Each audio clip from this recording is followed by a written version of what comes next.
Today's show is sponsored by Indie Film Hustle's Filmmaker Process. We provide filmmakers with professional services to get their films or series funded, finished, and distributed. For more information, go to filmmakerprocess.com.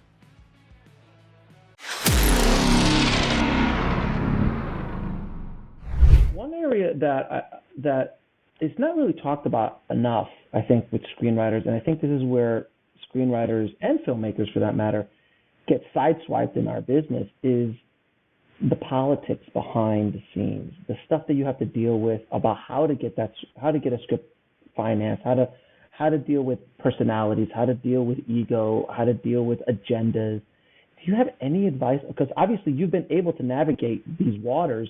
Not so well all the time. No, I know. Really. I mean, when you think about the fact that I've been in the film business for 30 years, right? Like the amount of scripts that I've actually had out there that got made, or that, hey, the most personal work I've done, I've paid for myself. Like the movie I just made, Aviva, this other movie I made that's very dark and painful and personal, Death and Love, I paid for them with my life savings. No one financed them. Wow. And not a lot of people do that. And the last one I did before that, this strange little kitsch horror movie thing I did called Boarding School, like I paid for a ton of it.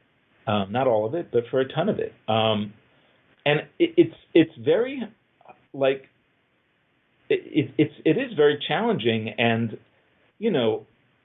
making a movie, even a lower budget movie, that's the thing, right? That's the thing that's so difficult with our business, right? Is that it takes so much money to make a movie, even if it's a small film, right? Even if you're talking about what they call a micro budget movie. Hey, $150,000 in the real world is a fuckload of money, right? And people don't want to give you their $150,000 any more than some big company wants to give you $15 million, right?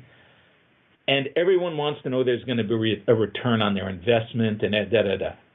And it makes for a completely uncreative, not risk-taking, not kind of encouraging exploration environment, especially here in the States where you have no funding from like the government or anything like that, right? So there is no Lars von Trier here. There is no Thomas Vinterberg here, right? Like there are good filmmakers here, right? The Coens are incredible. Mm-hmm. But somehow that filmmaker has to find the zeitgeist that works. They have to fit their work into an environment that makes a certain amount of money, right? And you can't really explore and fuck up and discover the way you can in other art forms, the way writers can or painters can or even musicians can, right? And it makes for a very boring array of work. So when you talk about politics and trying to get your stuff work, like I would easily say that 90%, 95% of what I think the most interesting stuff I've written has never got to the light of day.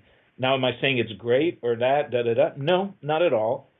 It's interesting, though, and that doesn't really cut it in our particular field because people have to feel they're going to make money off it.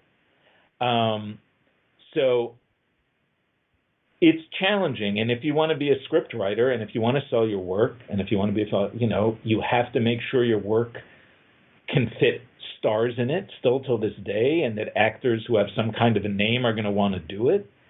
It has to sort of fit cleanly into some kind of a genre that people feel they can make money from. Anything that isn't that is very infrequent. Right, and even when you were coming up, I mean, look, can you imagine Taxi Driver or Raging Bull getting financed today? I mean... No. The difference is, we all know that like movies with actual budgets that feature, production value and all that you could make with certain stars and all that in the late 60s, 70s, very early 80s, that doesn't exist anymore. They take more chances with streaming shows and things like, the Taxi Driver of then became the Breaking Bad of today, right? Where you have, But I will say this. As much as they take chances and they have dark protagonists and things like that, right? All started by The Sopranos, I suppose, right? Like, and all that. The fact that these things need to go on for 3-4 years, to me, inherently saps them of, for me personally, of a genuine creative perspective. So, not creative, art, I guess it's such a silly word, artistic or something like that. I understand what you're saying. Like there's those shows that just go, but something like Breaking Bad, who Vince actually said, this is the arc. It's 5 seasons. This is how long I want to tell the story. I mean, 5 fucking seasons of it. Like, I mean, it's a good, right? But after a few episodes, you're like, I get it. He's Breaking Bad. I mean, what more do you need? Like, what can you say in 5 years that Godfather 2 couldn't say in about 3 hours? And I'm not saying, and I don't know. So, and by its nature, it becomes diluted. There's like a ton of directors, even if some of them are very good. There's a writer's room filled with writers.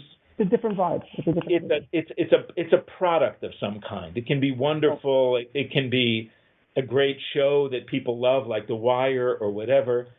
But it's still a product, a corporate product.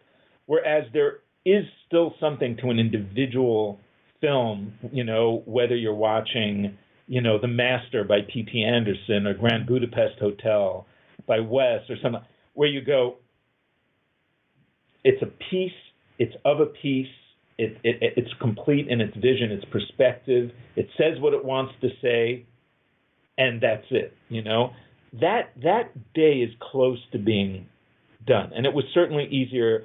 In the 80s, it was already getting more difficult than it was in the 70s and in the 60s. But now I think it's completely shifted. Well, I mean, if you look at, well, first of all, I think that one thing you said, the product, television is as close to a product as we can create in our industry.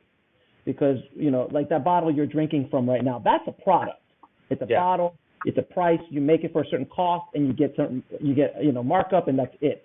Television is the closest thing we have to that. That's why they just keep pumping them out, because you can keep pumping out product. Yeah, and you get some super talented people doing it. Oh, there's no question. And making high-level writing, high-level work. Absolutely. And yet there's something about it. No, I get you. But if you look, you were saying that you were mentioning Wes and PT and these guys.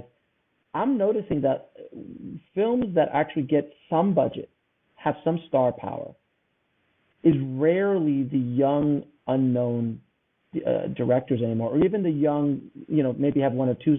It's the Coens. It's the guys that came up in the 90s, in the early 2000s, that had those. They came in at that right time, and they've got the keys to the castle to keep doing that. I mean, Woody did it for. What happens now. What happens now, it's sort of like, it's what happened with, like, because the corporate structure has become so overwhelming, like, right? Like, you can't be you can't be the Clash anymore and, like, do 4 or 5 albums, and then finally, like, the media realizes, oh, shit, the Clash is awesome, and then put them on a tour with the Who are already bloated and all that stuff, and then the Clash basically fall apart, but they've had like 5 fucking Clash albums before they rock the Casbah on every commercial, and it's done, right? Right. Now, if someone does something successful for 2 seconds, Disney, they jump on these kids, and some kid who just did a great first Sundance movie or whatever it is, the next thing that you know is they're directing like some gigantic Marvel movie. They've been or a Jurassic Park or whatever it is. And that's also what people want. Like, people are starting to approach this idea of making their first film or whatever as this sort of like entree into like making this corporate product. And so you get good first films still, but you almost never get the second film. Or third or fourth or fifth. Right? It's like if Quentin made Reservoir Dogs and the next thing he did was direct, Captain Marvel, whatever, you would have never gotten Pulp Fiction, right? Never. And that's the difference, is that people are still making Reservoir Dogs here and there, or, their versions of it, but no one's doing the second one and the third one and the fourth one that really allows a voice to grow. That's what was happening. That P.T. Anderson, Wes Anderson, Quentin the Coens, huge. I mean, they're the best American filmmakers right now. Like, today, you do one thing that's good, and the corporations are just all over you, and it's super tempting. You can't blame somebody, and it's getting harder and harder to get financing for second and third films, right? So essentially, it's almost like a little beauty contest, making that first film's like this little beauty contest so that you get picked up by the corporations. And that's actually, it sucks.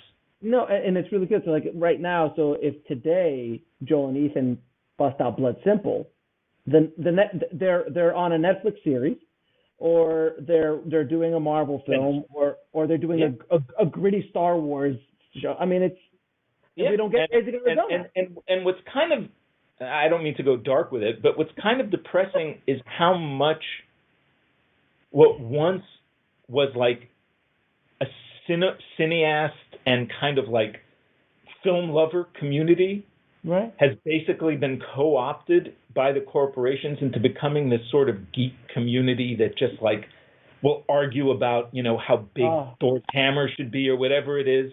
And they genuinely care about this stuff. Whereas once that type of person was caring about, you know, what the next Scorsese movie was, or what the next Terrence Malick movie was, and now it's become this kind of, I don't know what you even call it. It's a different thing. I mean, it's basically now people are listening like, oh, these two old farts are just talking about the good old days. No, look, I get it. I enjoy, it's like the thing that I find difficult is that it's not like, is that people have, the priorities are so weird. It's like people aren't looking at like these gigantic entertainment, like we used to look at these gigantic studio entertainment movies, whether it was Indiana Jones or whatever, in the day. It's like, oh man, this is so much fun. I'm like, this is so much fun. It's so entertaining. This is great, like fun product. But I'm going to put my attention into something else. My attention, my critical faculties, my discernment, my real focus into something else as both a fan, a critic, a creative person. Right. But that level, the level of attention paid to stuff that's essentially a well-made version of McDonald's hamburgers. It's like, and the kind of discussion that gets is what has flipped from the way things used to be. Anyway, two old folks sitting around. Two old folks talking about shit. Listen, but there's still the Criterion Collection for the rest of us, and we get to do that still. And I remember, like, I had my Laserdisc, and I had, with Scorsese commentary and Coppola commentary on Dracula, and I'm listening to and that's the cinephile in it. But yeah, it's just a different world, and there's nothing that's wrong or bad about it. It's just different. I have to admit that as an American, not to be like, but America bothers me. Like, my brother and I just did this deep dive again into like Hayao Miyazaki's entire, oeuvre or smorgasbord. So, he's a genius of some kind, right? And he's a genius. And he is a popular filmmaker. He is the Disney of Japan. Like, he is the Spielberg and Disney wrapped up into one of Japan. All over the world, his movies are like enormous. And in the States, finally, because of like they're on Disney Plus or whatever, people have finally seen a little of them, but no one talks about them here, right? Like that's not what people do here.